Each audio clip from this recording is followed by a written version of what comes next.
hail Biafra. This is Biafra Liberation Army Network coming to you again. Please do subscribe, like, share, and comment. Alexo. Alexo, not sure if Alexo is here. I don't know why people who ask for Simon Ekpa. Good morning. Okay. Yeah, can you hear me? Okay, go ahead. We are hearing you. Yes. Okay. Good morning. Okay, thank you. Good morning from here. Good morning to my Prime Minister. Good morning to We can hear you loud Mazigo. Yeah, I came in. Can you hear me? and clear. Go ahead. Okay, thank you. I came in when I heard that Mazigo said that people no longer ask questions. Yes, it's true. For me, I enjoy listening to the PM that asks question. But let me just chip in. My question I have for the PM is that it's of finance. The question to the PM, my PM is that the PM has a lot of, or the Barack government has a lot of government house in exile in different countries, which I know those houses taking a lot of finance to maintain the rent, the bills, and all of that. And my other question is this: I watched Dr. Chus. He made a broadcast and he said that if he has $50,000, he would accomplish the liberation of Amazonia. So my question to the PM: do we still have that kind of method? Like maybe the PM say, okay, if I see $100,000, I will liberate my people. If you have a target, or maybe his own way is different.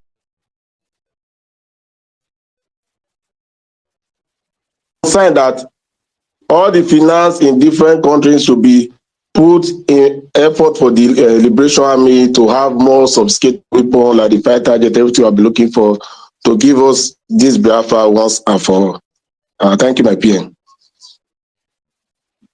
Thank you very much. First of all, freedom fighting requires finance. It requires money.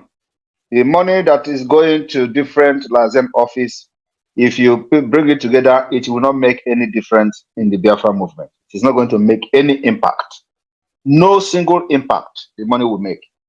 So knowing that the struggling for freedom requires money, you need to put structures in place that will put those enemies on their toe, that will also send a very dangerous signals to the enemy, and then also show to the international community that you know what we are doing. When you want to fight for freedom for a country, this is not we are not a political pressure group that doesn't have vision of a country. We are fighting to liberate a country and have independent nation. So you need to start doing things already that will replicate what country represent. So if you are fighting like a political pressure group, it's a different thing. You will say, okay, you are going to put all the money in what you are doing and don't look into building the structure and having a vision of becoming a country. Now we are having a vision of becoming a country, and we're going to have that country. So for that, we are already putting up embassies. The Lazen offices you see today will turn to become the embassy of Biafra.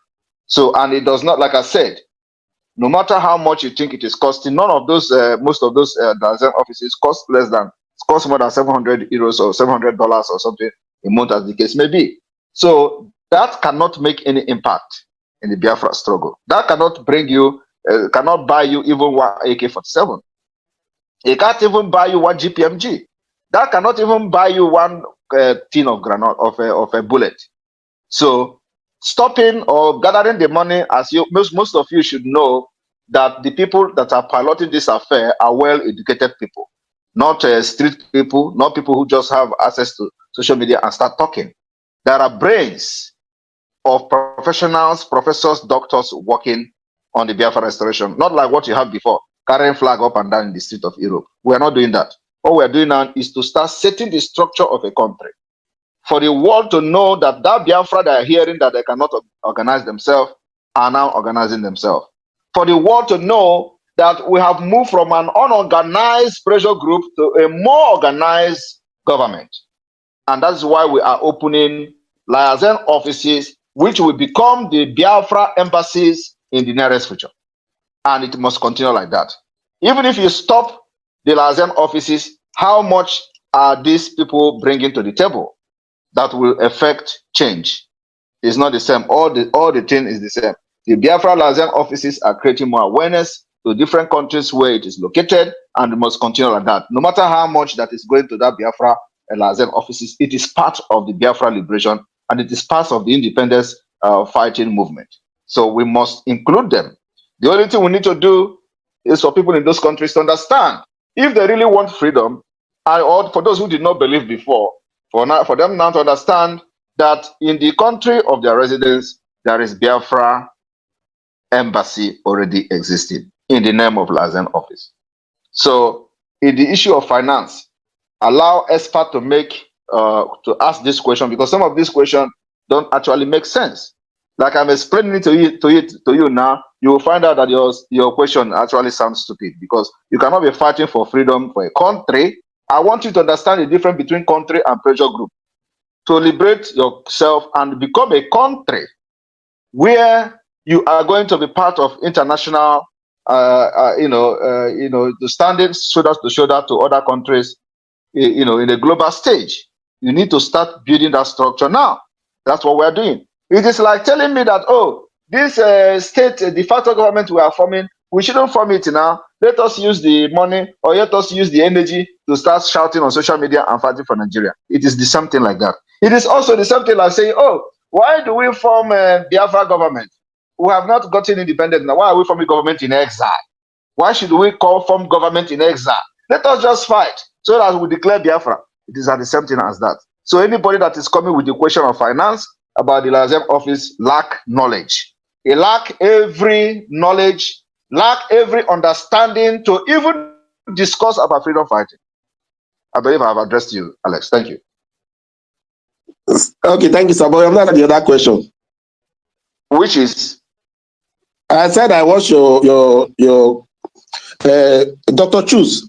He said he needed $50,000 to liberate Ambazonia. So I'm asking if you are on that the same frequency, like maybe some Biafras that have interest to support this movement. That particular, if you are very, very understanding, that particular question will also addressed with what I said.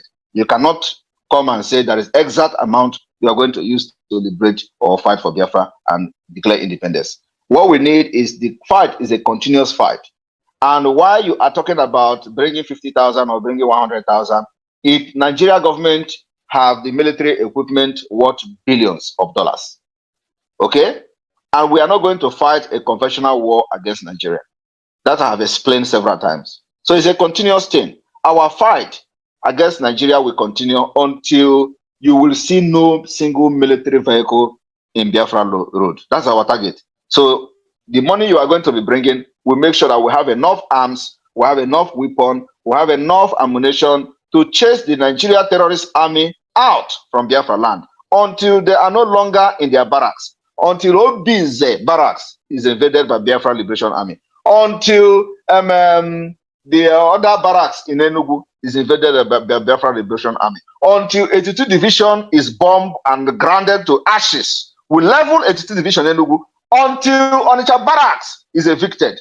These are the things that needed to be done. So if you have any amount that will make this thing happen, bring it to the table. Thank you. Thank you, sir. This our Prime Minister is a bottle of knowledge. This guy has wisdom bigger than what people think.